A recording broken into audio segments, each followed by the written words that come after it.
ఇందాకటి నుంచి అక్క కోసం ఎదురు చూస్తున్నావా మీనాక్షి?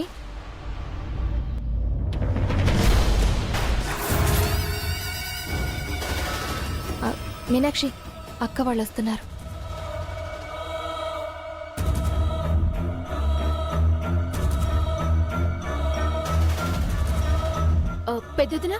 పెద్దదినా నీకోసమే చూస్తున్నాను. నీకొక ముఖ్యమైన విషయం చెప్పాలి. ఏం చెప్తావ్? నాకు దక్కాల్సిన ఆస్తి తెలివిగా నువ్వెలా సొంతం చేసుకున్నావో చెప్తావా?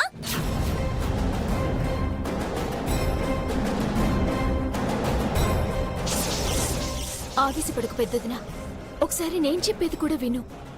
ఇన్ని రోజులు నువ్వు మంచిదాను అనుకొని నమ్మి నేను మోసపోయాను. ఇది సరిపోదని ఇంకేం చెప్తావు? నువ్వు భ్రమపడుతున్నావు వదినా. నేనేం నిన్ను మోసం చేయడం లేదు. మనిషితోలు కప్పుకున్న గుంట నక్కవి నువ్వు.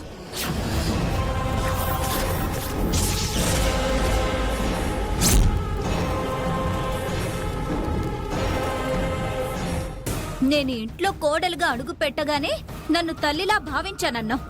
ఈ ఇంటి బాధ్యత నాదేని నమ్మబలికి మీ చేతకాని బతుకులు నా మీదేసి నా కోట్ల ఆస్తిని నువ్వు కొట్టేశావు. నువ్వు విశ్వాసఘాతకురాలివి.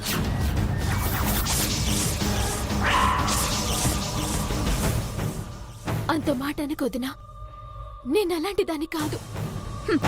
నీలాగా వంచన చేసే వాళ్ళని అంతకు మించి అనడానికి నా దగ్గర ఇంకో పదం లేదు మీనాక్షి.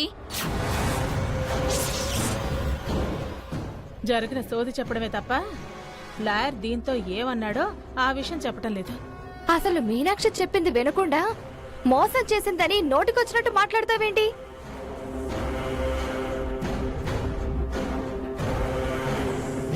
ఇందాక మేనేజర్లు ఇంటికొచ్చినప్పుడు నాకు ఆస్తి మీద మమకారం లేదు, డబ్బు మీద ప్రేమ లేదు, ఇదంతా నీదే పెద్దదినా అని వీరాలు పలికిన ఈవిడ గారు లాయర్ దగ్గరికెళ్ళి మా వదినికి బిడ్డ పుడితేనే ఆస్తి మీద హక్కుంటుందని కండిషన్ పెట్టొచ్చింది.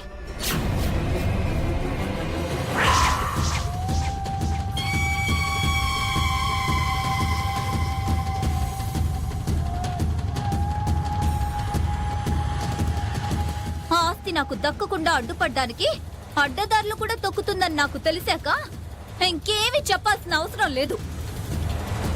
ఏమంటున్నావు పెద్దదినా? లాయర్ గారికి నేనెందుకు కండిషన్ పెడతాను? మావయ్య బిల్లులో రాసిందే ఆయన చెప్పారేమో. చాలే నోర్బై.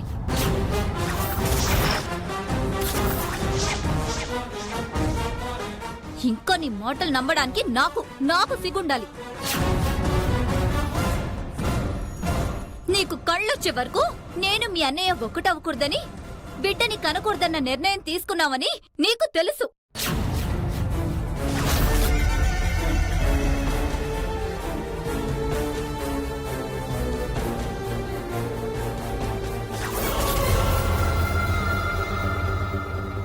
ఈ నిర్ణయాన్ని ఆసరాగా తీసుకొని మా నాన్న నీకు ముష్టి వేసిన అధికారాన్ని అడ్డు పెట్టుకుని లాయర్ దగ్గరికి వెళ్లి ఇలాంటి కండిషన్ పెట్టించింది ఖచ్చితంగా నువ్వే.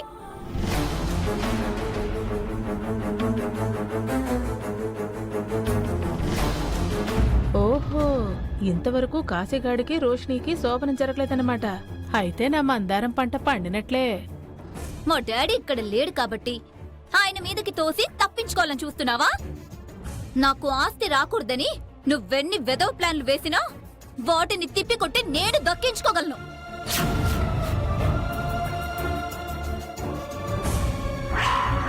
అందుకోసం నువ్వంతా ప్రయాసపడాల్సిన అవసరం లేదు వదినా.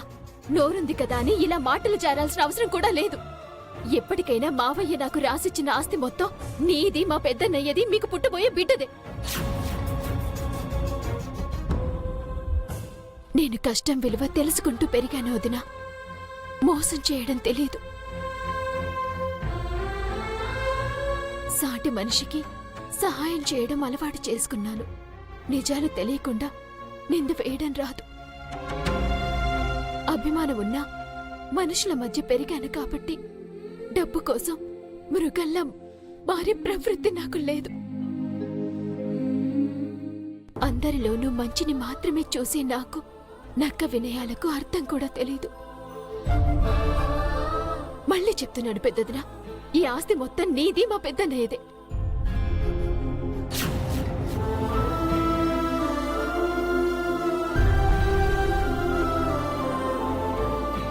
తస్సదయ్యా, నేను కూపి లాగకుండానే కాశీ రోషనీల మధ్య ఏమీ జరగలేదనే కొత్త విషయం తెలిసింది. ఇంకెప్పటికీ వాళ్ళు ఒక్కటవ్వరు.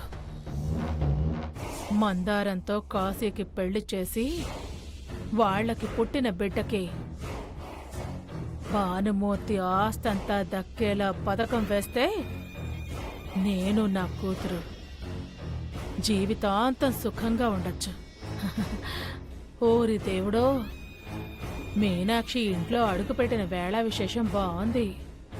నాకు భలే కలిసొస్తుంది.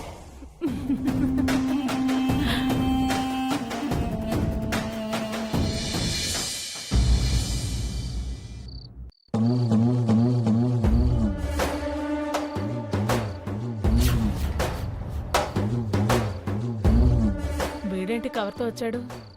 కొప్ప తీసి పెళ్ళానికి చీరేమైనా కొనుక్కుని వచ్చాడా? వామ్మో, వీడిలాంటి బహుమతులు ఇచ్చి పెళ్ళాన్ని దగ్గర చేసుకుని రేపు వాళ్ళకి బిడ్డ పుడితే మందారం పరిస్థితి ఏంటి? నా బిడ్డకు రావాల్సిన కోట్ల ఆస్తి గతి ఏంటి?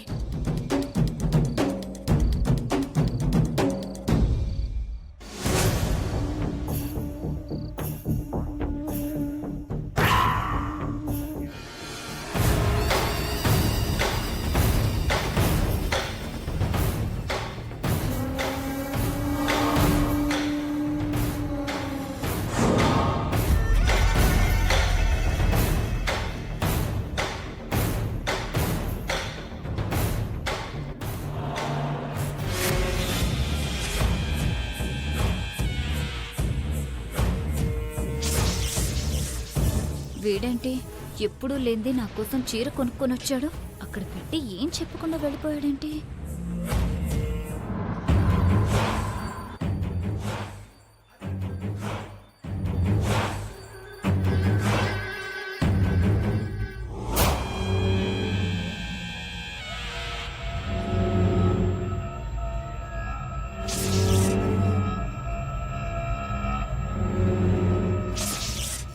ఆహాహాహాహాహా. ఎంత బాగుందో ఈ చీర! నీ మొగుడు సరిగ్గా నీ ఒంటి రంగుకి నప్పే చీర తీసుకొచ్చాడమ్మా. నువ్వంటే కాశీకి ఎంత ప్రేమో. ఆయన తెస్తే మాత్రం నేను కట్టుకుంటానా? నాకు కూడా నువ్వు కట్టుకోకపోవడమే కావాలి, పిచ్చి మొహమా. ఏమమ్మాయి, ఎందుకు కట్టుకోవు? చీర ఇంత బాగుంటేను. చిచి, నేనేంటి, నా రేంజ్ ఏంటి? మా ఇంట్లో పనోళ్ళు కూడా ఇలాంటి చీరలు కట్టరు. Cheap taste.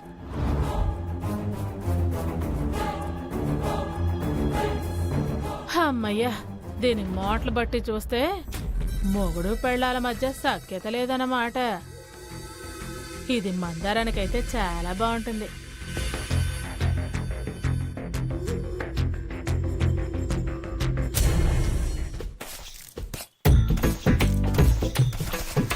మందారం, మందారం, ఏంటమ్మా? నీకీ చీర ఎంత బాగుంటుందో. బాగుంటుంది అంటే ఈ చీర నా కోసం కాదా? ఇది మీ కాశీబావ పెళ్ళానికి తీసుకొచ్చిన చీర. వాళ్ళిద్దరికి పడి చావట్లేదే. మెల్లగా నువ్వు మీ బావని నీ దారిలోకి తెచ్చుకున్నావే అనుకో, వాళ్ళిద్దరి మధ్య గొడవలు ముదిరి ఆ రోషిని వెళ్ళిపోతుంది. కాశీ భార్య స్థానంలోకి నువ్వెళ్ళిపోతావు. అప్పుడు నీకు కూడా ఇలాంటి చీరలు చాలా తీసుకొస్తాడే. బావకి చీరలతో పాటు రోజు కొట్టు నుంచి ఏమైనా తినడానికి తీసుకురమ్మని చెప్పమ్మా. నీ బొంద తిండే పిచ్చి మొత్తు. కావాల్సింది తిండి కాదు, కోట్ల ఆస్తి. మీ బావతో నువ్వు పెట్టని కంటే ఈ భానుమూర్తి ఆస్తంతా మనకొచ్చేస్తుంది. తర్వాత ఇలాంటి చీరలు చాలా కొనుక్కోవచ్చు. ఆ? సర్లే, నువ్వు ఆటాడుకోపో. ఎంతసేపు గేములు పిచ్చి, గేములు పిచ్చి, గేములు పిచ్చి. వస్తానా?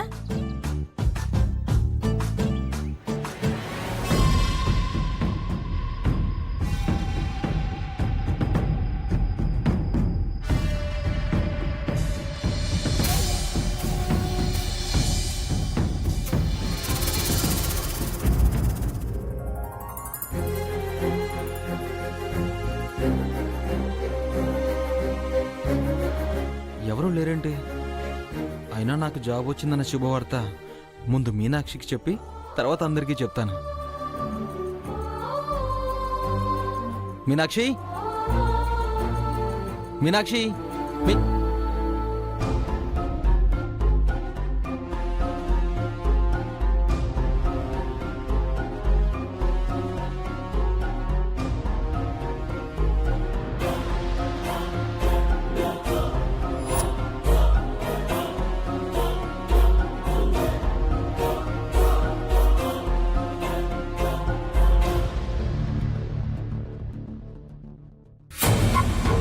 మీనాక్షి, మీనాక్షి, కాశీ గారు,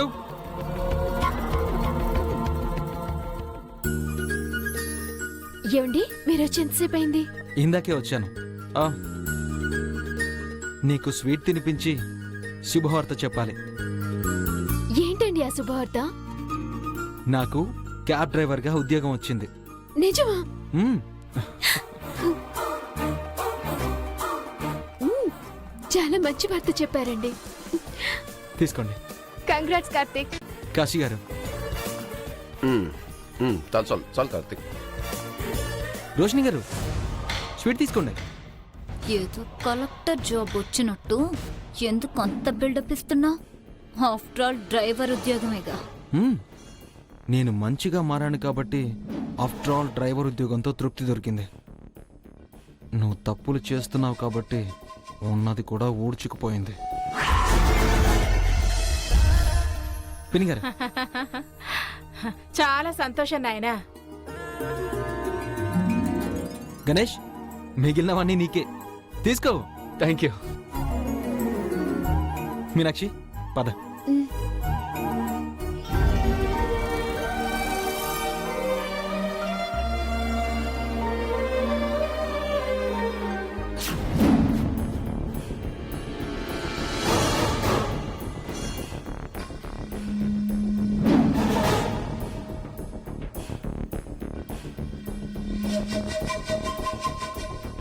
చూసావా అమ్మాయి, అదృష్టం కలిసొస్తే లక్ష్మీదేవి పడక గదిలో ముసుగు తన్ని పడుకుంటుంది.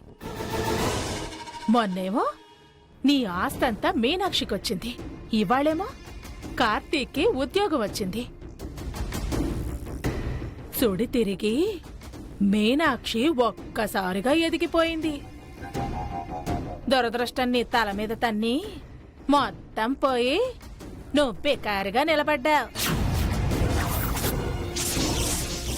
మీనాక్షి మొహం చూసావుగా ఎలా వెలిగిపోతోందో. రోజు పొద్దున్నే లేవగానే మీనాక్షి మొహం చూడు. నీ దశ ఏమైనా తిరుగుతుందేమోలే, చూద్దాం.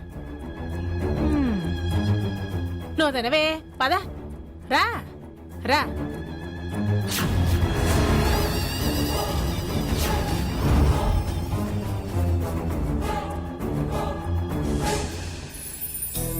కూర్చో. ఏమండి, మీకు ఉద్యోగం రావడం నాకు చాలా సంతోషంగా ఉందండి. నీ సంతోషం నీ కళ్ళల్లో తెలుస్తుంది మీనాక్షి. మీరు సాయంత్రం త్వరగా వస్తారేమో, మిమ్మల్ని తీసుకుని బట్టల షాప్కి వెళ్దాం అనుకున్నాను. ఎందుకు? నువ్వేమైనా కొనుక్కోవాలనుకుంటున్నావా? నాకు కాదండి, రేపు రాఖీ పౌర్ణమి కదా. పెద్దదిన చిన్నదినలతో మీ చేతికి రాఖీ కట్టించి మీ చేత్తో చీరలిప్పిద్దాం అనుకున్నాను. నువ్వు మనసులో అనుకున్నది నాకు తెలిసిపోయింది మీనాక్షి. అందుకే ఇద్దరికి ఆల్రెడీ చీరలు కొనుక్కునే వచ్చాను. అవునా? మ్మ్. హా.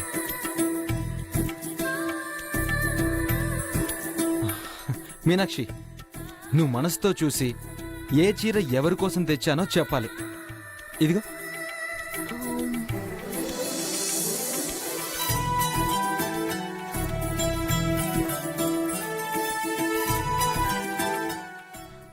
ఏమండి, ఇదైతే పెద్దదినకి తీసుకొచ్చింటారు. ఆ, ఇక మిగిలింది ఇదే కాబట్టి ఇది చిన్నదినకి. సూపర్, కరెక్ట్ గా చెప్పావు. రేపు రాఖీ కట్టకుండా ఎలా తప్పించుకుంటావో చూస్తా రోషిని.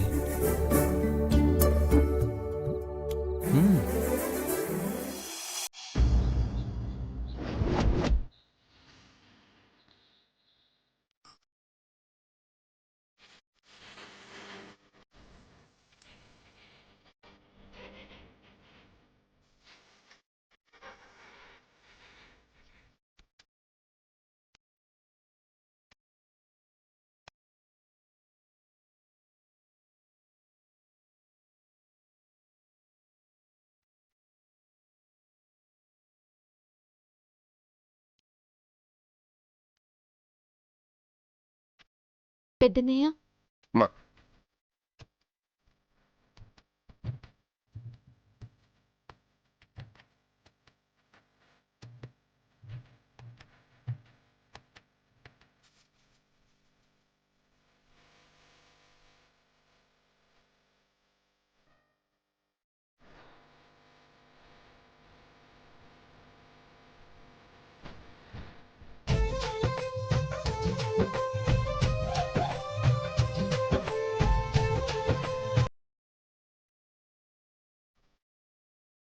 నన్ను ఆశీర్వదించన్నయ్య. ఇది మంచిది.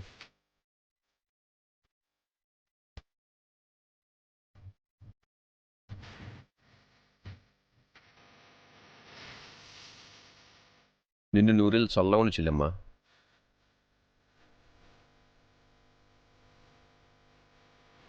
ఉండున్నయ్య, స్వీట్ తినిపిస్తాను. ఆ, ఉమ్.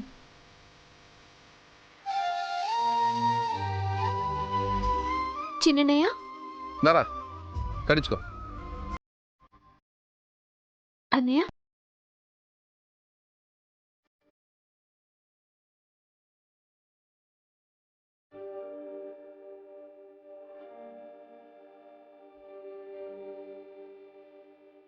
ఆశీర్వదించన్నయ్య.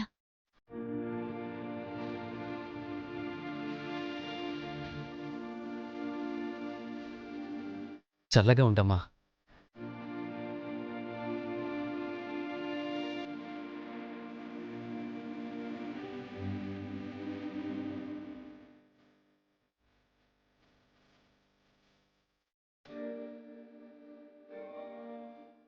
అన్నా చెల్లెళ్ళ ప్రేమలు పొంగిపోతున్నాయి.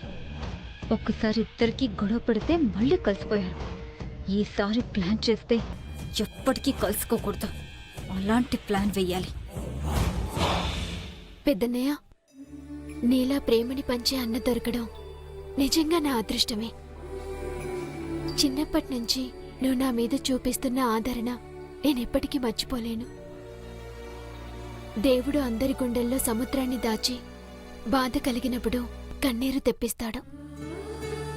కానీ నాకు మాత్రం నా కష్టాలని నీ గుండెలో పెట్టి నేను బాధపడితే నువ్వు కంటతడి పెట్టేలా చేశాడు. నువ్వు అన్నగా పుట్టడం కన్నా గొప్ప వరం ఈ జన్మలో నాకేముంటుందన్నయ్య?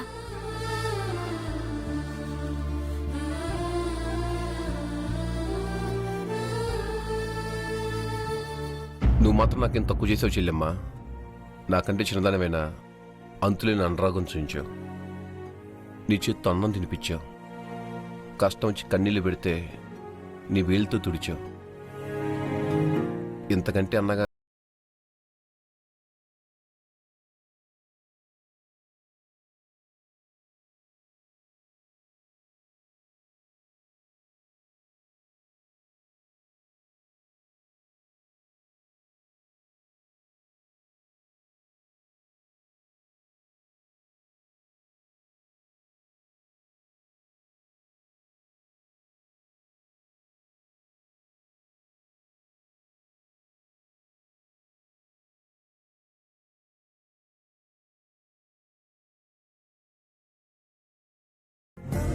కోపం వచ్చినప్పుడు ఒక మాట తుళ్ళుతానే తప్ప నేను కూడా నీ మీద అభిమానం ఎప్పుడూ తగ్గించుకోలేదు మీనాక్షి.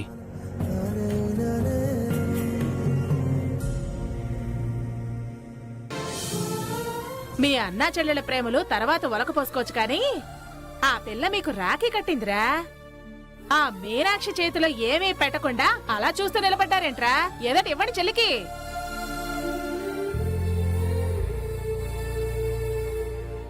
వాళ్ళ అభిమానానికి మించిన బహుమానం నాకింకేముంటుందత్తయ్య?